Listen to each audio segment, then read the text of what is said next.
Same ಎಜುಸಿಟಿಯ ಮತ್ತೊಂದು ವಿಡಿಯೋಗೆ ತಮಗೆಲ್ಲರಿಗೂ ಕೂಡ ಸ್ವಾಗತ. ಈ ವಿಡಿಯೋದಲ್ಲಿ ನಾನು KEA ಕಂಡಕ್ಟ್ ಮಾಡಿದಂಥ 2024 KCET ಎಕ್ಸಾಮಿನೇಷನ್ಸ್ ಇದು ಡಾಕ್ಯುಮೆಂಟ್ ವೆರಿಫಿಕೇಷನ್ಗೆ ನೀವು ಅದೆಲ್ಲ ಪ್ರೊಸೀಜರ್ನ ಫಾಲೋ ಮಾಡಬೇಕು ಅನ್ನೋ ಒಂದು ನೋಟಿಫಿಕೇಶನ್ ಕೊಟ್ಟಿದ್ದಾರೆ. ಆ ನೋಟಿಫಿಕೇಶನ್ ಮೇಲೆ ಈ ವಿಡಿಯೋನ ಮಾಡ್ತಾ ಇದ್ದೀನಿ. ಅಫಿಷಿಯಲ್ ನೋಟಿಫಿಕೇಶನ್ ಇಲ್ಲಿ ನೋಡ್ತಾ ಹೋಗ್ಬೋದು, ಯಾವ್ಯಾವ ಡೇಟಲ್ಲಿ ಎಕ್ಸಾಮ್ನ ಕಂಡಕ್ಟ್ ಮಾಡಿದ್ದು, ನೋಟಿಫಿಕೇಶನ್ ಯಾವಾಗ ಕೊಟ್ಟಿದ್ದು, ಅಪ್ಲಿಕೇಶನ್ ಹಾಕ್ಲಿಕ್ಕೆ ಯಾವಾಗ ಟೈಮ್ ಕೊಟ್ಟಿದ್ದು ಎಲ್ಲದನ್ನೂ ಕೂಡ ಡಿಸ್ಕ್ಲೋಸ್ ಮಾಡಿದ್ದಾರೆ. ಇಲ್ಲಿ ಇಂಪಾರ್ಟೆಂಟ್ ನೋಟಿಫಿಕೇಶನ್ ಕೊಟ್ಟಿದ್ದಾರೆ, ಅಬ್ಸರ್ವ್ ಮಾಡ್ಬೋದು.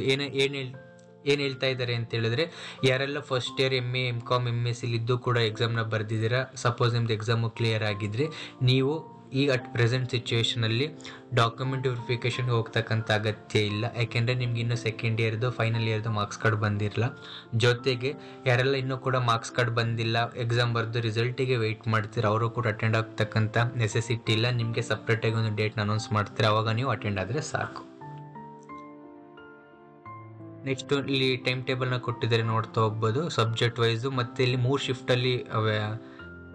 ಶಿಫ್ಟಲ್ಲಿ ನಿಮಗೆ ಡಾಕ್ಯುಮೆಂಟ್ ವೆರಿಫಿಕೇಷನ್ ಮಾಡ್ತಾ ಇದ್ದಾರೆ. ಫಸ್ಟ್ ಶಿಫ್ಟು ಬೆಳಗ್ಗೆ 9 ಗಂಟೆಗೆ ಸ್ಟಾರ್ಟ್ ಆದರೆ 10 ಗಂಟೆವರೆಗೂ ಇರುತ್ತೆ. ನೆಕ್ಸ್ಟ್ ಸೆಕೆಂಡ್ ಶಿಫ್ಟು 10 ಗಂಟೆಯಿಂದ 1 ಗಂಟೆವರೆಗೂ ಇರುತ್ತೆ. ನೆಕ್ಸ್ಟ್ ಥರ್ಡ್ ಶಿಫ್ಟು 2 ಗಂಟೆಯಿಂದ 4:15ವರೆಗೂ ಇರುತ್ತೆ. ಅದು ಇಲ್ಲಿಗೆ ಕನ್ನಡ ಸಬ್ಜೆಕ್ಟಿಗೆ ಮಾತ್ರ.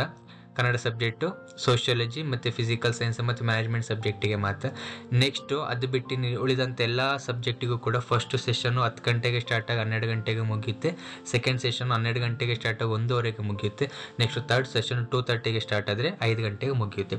ಬಟ್ ರಿಪೋರ್ಟಿಂಗ್ ಟೈಮ್ಸು 15 ಮಿನಿಟ್ಸ್ ಮುಂಚೆನೇ ಕೊಟ್ಟಿದ್ದಾರೆ. ದಯವಿಟ್ಟು ಆ ಟೈಮ್ಗೆ ಸ್ಟಿಕ್ ಆನ್ ಆಗಿ, ಯಾಕೆಂದರೆ ಅವ್ರು ತುಂಬ ಜನ ಡಾಕ್ಯುಮೆಂಟ್ ವೆರಿಫೈ ಮಾಡಬೇಕಾಗಿರೋದ್ರಿಂದ ನೆಕ್ಸ್ಟ್ ನಿಮಗೆ ಆಪ್ಷನ್ ಕೊಡ್ತಾರೋ ಇಲ್ಲೋ ಅದು ಕೂಡ ಗೊತ್ತಿಲ್ಲ. ಆದ್ದರಿಂದ ಅವ್ರೇನು ಟೈಮ್ನ ಮೆನ್ಷನ್ ಮಾಡಿದರೆ ಆ ಟೈಮ್ ಒಳಗಡೆ ಹೋದ್ರೆ ನಿಮಗೆ ಒಳ್ಳೆಯದು. ಓಕೆ, ಇಲ್ಲಿ ಸ್ಲಾಟ್ನ ಮೆನ್ಷನ್ ಮಾಡಿದೆ, ನೀವು ನೋಡ್ಕೊತಾ ಹೋಗಿ. ಇಲ್ಲಿ ನಿಮಗೆ ಯಾವುದೆಲ್ಲ ಪ್ರೊಸೀಜರ್ನ ಫಾಲೋ ಮಾಡಬೇಕು ಅನ್ನೋದು ಇನ್ಫಾರ್ಮೇಷನ್ನ ಕೊಟ್ಟಿದ್ದಾರೆ. ಇಲ್ಲಿ ಮೂಲ ದಾಖಲಾತಿಗಳಿಗೆ ಪರೀಕ್ಷೆ ಹಾಜರಾಗುವ ಅಭ್ಯರ್ಥಿಗಳು ಪ್ರಾಧಿಕಾರದಿಂದ ನಿಗದಿಪಡಿಸಿದ ದಿನಾಂಕದಂದೇ ಹಾಜರಾಗತಕ್ಕದ್ದು. ನಿಗದಿಪಡಿಸಿದ ದಿನಾಂಕದಂದು ಹಾಜರಾಗದ ಅಭ್ಯರ್ಥಿಗಳಿಗೆ ಇತರೆ ದಿನಾಂಕದಂದು ಮೂಲ ದಾಖಲಾತಿಗಳ ಪರಿಶೀಲನೆಗೆ ಅವಕಾಶ ನೀಡುವುದಿಲ್ಲ ಅಂತ ಹೇಳಿದ್ದಾರೆ. ಅಂದರೆ ನಿಮಗೆ ನಿಮ್ಮ ಸಬ್ಜೆಕ್ಟ್ ವೈಸು, ನಿಮ್ಮ ರ್ಯಾಂಕ್ ವೈಸು ಯಾವ ಟೈಮ್ ಸ್ಲಾಟ್ನ ಅಲಾಟ್ ಮಾಡಿದ್ದಾರೆ, ಯಾವ ಡೇಟ್ನ ಅಲಾಟ್ ಮಾಡಿದ್ದಾರೆ ಅವತ್ತೇ ನೀವು ಹೋಗಬೇಕಾಗುತ್ತೆ ಸ್ನೇಹಿತರೆ. ಅದು ಬಿಟ್ಟು ನೀವು ಬೇರೆ ದಿನ ಹೋದರೆ ನಿಮಗೆ ಆಪ್ಷನ್ ಕೊಡಲ್ಲ ಅಂತ ಕೂಡ ಅವರೇ ಮೆನ್ಷನ್ ಮಾಡಿದ್ದಾರೆ. ಜೊತೆಗೆ ಅಭ್ಯರ್ಥಿಗಳು ಸಲ್ಲಿಸುವ ಎಲ್ಲ ಮೂಲ ದಾಖಲಾತಿಗಳು ಅರ್ಜಿ ಸಲ್ಲಿಸಲು ನಿಗದಿಪಡಿಸಿದ ಕೊನೆಯ ದಿನಾಂಕದೊಳಗೆ ಜಾರಿಯಾಗಿರತಕ್ಕದ್ದು.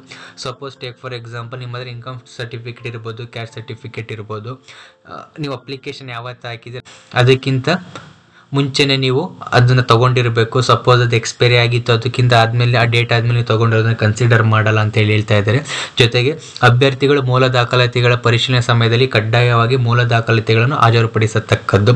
ಅಂತೇಳಿ ಏನು ಒರಿಜಿನಲ್ ಡಾಕ್ಯುಮೆಂಟ್ಸ್ ಅದನ್ನೆಲ್ಲದೂ ಕೂಡ ಸಬ್ಮಿಟ್ ಮಾಡಬೇಕಾಗುತ್ತೆ. ಸಪೋಸ್ ನಿಮ್ಮದು ಕಾನ್ವೊಕೇಶನ್ ಸರ್ಟಿಫಿಕೇಟ್ ಆಗಿರ್ಬೋದು, ಫೈನಲ್ ಇಯರ್ ಮಾರ್ಕ್ಸ್ ಕಾರ್ಡ್ ಆಗಿರ್ಬೋದು, ಇನ್ಕಮ್ ಕ್ಯಾಸ್ಟ್ ಸರ್ಟಿಫಿಕೇಟ್ ಆಗಿರ್ಬೋದು, ಮತ್ತು reservation certificate, suppose in case ಏನಾದರೂ ಫಿಸಿಕಲಿ ಹ್ಯಾಂಡಿಕ್ಯಾಪ್ ನೀವು ಕ್ಲೈಮ್ ಮಾಡಿದರೆ ಆ ಸರ್ಟಿಫಿಕೇಟ್ ಆಗಿರ್ಬೋದು. ಜೊತೆಗೆ ಟ್ರಾನ್ಸ್ಜೆಂಡರ್ ಆಗಿದ್ರೆ ಅದು ಸರ್ಟಿಫಿಕೇಟ್ನು ಕೂಡ ನೀವೇನು ಮಾಡಬೇಕು, ಒರಿಜಿನಲ್ ಡಾಕ್ಯುಮೆಂಟ್ ನೀವು ಸಬ್ಮಿಟ್ ಮಾಡಬೇಕಾಗುತ್ತೆ. ಜೊತೆಗೆ ಅಭ್ಯರ್ಥಿಗಳು ಈ ಕೆಳಕಂಡ ಮೂಲ ದಾಖಲಾತಿಗಳನ್ನು ಮತ್ತು ಪತ್ರಾಂಕಿತ ಅಧಿಕಾರಿಗಳಿಂದ ದೃಢೀಕೃತವಾದ 2 ಜೆರಾಕ್ಸ್ ಪ್ರತಿಗಳನ್ನು ದಾಖಲಾತಿಗಳ ಪರಿಶೀಲನೆ ಕಡ್ಡಾಯವಾಗಿ ಹಾಜರುಪಡಿಸತ್ತ 2 ಜೆರಾಕ್ಸ್ ಪ್ರತಿನ ಆ ಜೆರಾಕ್ಸ್ಗೆ ನೀವೇನು ಮಾಡಬೇಕು, ಅಟ್ಯಾಚ್ ಮಾಡಿಸಿರ್ಬೇಕು. ಅಟ್ಯಾಚ್ ಅಂತ ಹೇಳಿದ್ರೆ ಯಾರಿಗೆಲ್ಲ ಗ್ರೀನ್ ಇಂಕಲ್ಲಿ ಸೈನ್ ಮಾಡ್ಲಿಕ್ಕೆ ಎಲಿಜಿಬಲ್ ಇದ್ದಾರೋ ಅಂತಹ ವ್ಯಕ್ತಿಗಳ ಜೊತೆ ನೀವು ಸೈನ್ನ ಮಾಡಿಸ್ಕೊಂಡೋಗಿ ಅಟ್ಯಾಚ್ನ ಮಾಡಿಸಿರ್ತಕ್ಕಂಥ ಡಾಕ್ಯುಮೆಂಟ್ನ ಕೊಡಬೇಕಾಗುತ್ತೆ. Suppose take for example principles ಆಗಿರೋದು, ಯಾವುದೇ ಗೆಜೆಟೆಡ್ ಆಫೀಸರ್ಸ್ ಎಲ್ಲರದು ಕೂಡ ವ್ಯಾಲಿಡ್ ಆಗುತ್ತೆ. ಅಂಥವ್ರ ಕೈಲಿ ನೀವು ಸೈನ್ ಮಾಡಿಸ್ಕೊಂಡು ತೊಗೊಂಡೋಗಿ ಕೊಟ್ಟಾಗುತ್ತೆ. ಆನ್ಲೈನ್ ಅರ್ಜಿಯಲ್ಲಿ ಈ ಕೆಳಕಂಡ ಮೀಸಲಾತಿಗಳನ್ನು ಕೋರಿದ್ದಲ್ಲಿ ಮಾತ್ರ ಈ ಕೆಳಕಂಡ ಮೂಲ ದಾಖಲಾತಿಗಳನ್ನು ಒದಗಿಸತಕ್ಕದ್ದು. ಆನ್ಲೈನ್ ಅರ್ಜಿಯಲ್ಲಿ ಯಾವುದೇ ಮೀಸಲಾತಿ ಕೋರಿದ್ದಲ್ಲಿ ಈ ಹಂತದಲ್ಲಿ ಯಾವುದೇ ಮೀಸಲಾತಿ ನೀಡಲು ಅಥವಾ ತಿದ್ದುಪಡಿ ಮಾಡಲು ಅವಕಾಶವಿರುವುದಿಲ್ಲ. ಇಂಪಾರ್ಟೆಂಟ್ ಒಂದು ನೋಟಿಫಿಕೇಶನ್ ಕೊಟ್ಟಿದ್ದಾರೆ. ಅದೆಲ್ಲ ಮಹಿಳೆಯರು ಮದುವೆ ಆಗಿದ್ದಾರೋ ಅವರ ಹೆಸರಿನ ಜೊತೆ ಅವರ ಹಸ್ಬೆಂಡ್ ಏನಿರ್ತಾರೆ ಅವ್ರ ನೇಮ್ನು ಕೂಡ ಮೆನ್ಷನ್ ಮಾಡಿರ್ತಕ್ಕಂಥ ಜಾತಿ ಪ್ರಮಾಣ ಪತ್ರ ಮತ್ತು ಆದಾಯ ಪ್ರಮಾಣ ಪತ್ರ ನೀವು ಸಬ್ಮಿಟ್ ಮಾಡಬೇಕಾಗುತ್ತೆ. ಇದು ಇಂಪಾರ್ಟೆಂಟು.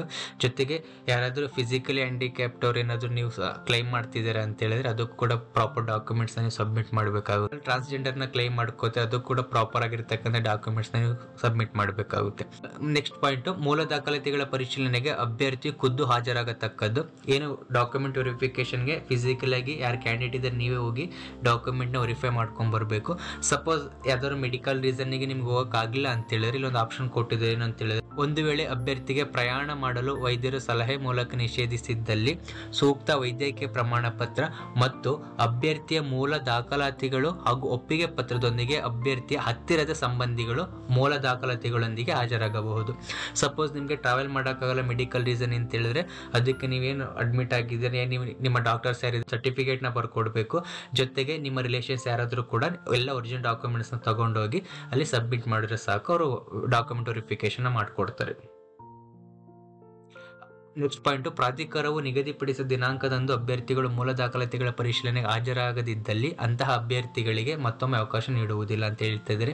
ಸಪೋಸ್ ನೀವು ಇನ್ ಕೇಸ್ ಏನಾರು ಸ್ಪೆಸಿಫೈಡ್ ಟೈಮು ಸ್ಪೆಸಿಫೈಡ್ ಡೇಟಲ್ಲಿ ನೀವು ಹೋಗಿಲ್ಲ ಅಂತ ಹೇಳಿದ್ರೆ ನಿಮಗೆ ನೆಕ್ಸ್ಟ್ ಫ್ಯೂಚರ್ಲಿ ಯಾವುದೇ ರೀತಿ ಆಪ್ಷನ್ ಕೊಡಲ್ಲ ಅಂತ ಹೇಳ್ತಾ ಇದ್ದಾರೆ.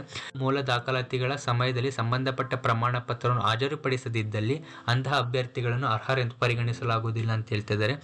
ನೀವೇನು ಡಾಕ್ಯುಮೆಂಟ್ ವೆರಿಫಿಕೇಶನ್ಗೆ ಹೋಗಿದ್ದೀರಾ, ದಯವಿಟ್ಟು ಎಲ್ಲರೂ ಕೂಡ ಒರಿಜಿನಲ್ ಡಾಕ್ಯುಮೆಂಟ್ಸ್ನ ತಗೊಂಡೋಗಿ, ಯಾರು ಜೆರಾಕ್ಸ್ ಆಗಿರ್ಬೋದು, ಕಲರ್ ಪ್ರಿಂಟ್ ತಗೊಂಡ್ರೆ ಅವ್ರು ಅಕ್ಸೆಪ್ಟ್ ಮಾಡೋದಿಲ್ಲ ಕೂಡ, ಅಂತ ಟೈಮಲ್ಲಿ ನಿಮ್ಮನ್ನು ರಿಜೆಕ್ಟ್ ಮಾಡತಕ್ಕಂಥ ಚಾನ್ಸಸ್ ಜಾಸ್ತಿ ಇರುತ್ತೆ. ಅಭ್ಯರ್ಥಿಗಳ ಮೂಲ ದಾಖಲಾತಿಗಳ ಪರಿಶೀಲನೆ ಹಾಜರಾಗಲು ಪ್ರತ್ಯೇಕ ಮಾಹಿತಿ ನೀಡಲಾಗುವುದಿಲ್ಲ. ಅಭ್ಯರ್ಥಿಗಳು ಕಡ್ಡಾಯವಾಗಿ ಪ್ರಾಧಿಕಾರದ ವೆಬ್ಸೈಟ್ನಿಂದ ಮಾಹಿತಿ ಪಡೆಯತಕ್ಕದ್ದು. ನಿಮ್ಗೆ ಯಾವುದೇ ರೀತಿ ಪೋಸ್ಟಲ್ ಆಗಿರ್ಬೋದು, ಫೋನ್ ಮಾಡಿ, ನಿಮಗೆ ಪರ್ಸನಲ್ ಆಗಿ ಇಮೇಲ್ ಮಾಡಿ ಯಾವುದೇ ರೀತಿ ಇನ್ಫಾರ್ಮೇಶನ್ ನಿಮಗೆ ಕೊಡಲ್ಲ. ಹಾಗಾಗಿ ನೀವು KEA ವೆಬ್ಸೈಟ್ನ ಚೆಕ್ ಮಾಡ್ತಾ ಇರಬೇಕು, ಅಲ್ಲೇನು ಇನ್ಫಾರ್ಮೇಶನ್ ಕೊಡ್ದು ಅದನ್ನು ನೀವು ಫಾಲೋ ಮಾಡ್ತಾ ಹೋಗ್ಬೇಕಾಗುತ್ತೆ. ನೆಕ್ಸ್ಟ್ 7th ಪಾಯಿಂಟ್, ಮೂಲ ದಾಖಲಾತಿಗಳ ಪರಿಶೀಲನೆಯನ್ನು ಕರ್ನಾಟಕ ಪರೀಕ್ಷಾ ಪ್ರಾಧಿಕಾರದ ಕಚೇರಿ 18ನೇ ಕ್ರಾಸ್, ಸಂಪಿಗೆ ರಸ್ತೆ, ಮಲ್ಲೇಶ್ವರಂ, ಬೆಂಗಳೂರು ನಡೆಸಾಗುತ್ತೆ ಅಂತ ಹೇಳಿದ್ದಾರೆ. ಅಂದರೆ ಆ ಆಫೀಸ್ ಅಡ್ರೆಸ್ನೂ ಕೂಡ ಕೊಟ್ಟಿದ್ದಾರೆ. ಇಲ್ಲಿ ನಿಮಗೆ ಡಾಕ್ಯುಮೆಂಟ್ ವೆರಿಫಿಕೇಶನ್ ಆಗುತ್ತೆ ಅಂತೇಳಿ ಈ ಅಡ್ರೆಸ್ಗೆ ನೀವು ಸ್ಪೆಸಿಫೈಡ್ ಟೈಮ್ ಮತ್ತು ಸ್ಪೆಸಿಫೈಡ್ ಡೇಟಲ್ಲಿ ಹೋಗಬೇಕಾಗುತ್ತೆ. ಇದಿಷ್ಟು ಕೂಡ KCET ಎಕ್ಸಾಮಿನೇಷನ್ಸ್ದು ಏನಿದೆ ಡಾಕ್ಯುಮೆಂಟ್ ವೆರಿಫಿಕೇಶನ್ 2025ಕ್ಕೆ 2024 ಸಂಬಂಧಪಟ್ಟಂತ ಮಾಹಿತಿ. ಈ ವಿಡಿಯೋನ ನೀವು ಯಾರೆಲ್ಲ ನಿಮ್ಮ ಫ್ರೆಂಡ್ಸ್ ಆಗಿರ್ಬೋದು, ಫ್ಯಾಮಿಲಿ ಮೆಂಬರ್ಸ್ ಆಗಿರ್ಬೋದು KCET ಎಕ್ಸಾಮಿನೇಷನ್ಸ್ ಬರೆದು ಡಾಕ್ಯುಮೆಂಟ್ ವೆರಿಫಿಕೇಶನ್ಗೆ ವೆಯ್ಟ್ ಮಾಡ್ತಾ ಅವ್ರಿಗೆ ಶೇರ್ ಮಾಡಿ ಅಂತ ಹೇಳ್ತಾ ಈ ವಿಡಿಯೋನ ಇಲ್ಲಿಗೆ ಮುಗಿಸ್ತಾ ಇದ್ದೀನಿ. Thanks for watching.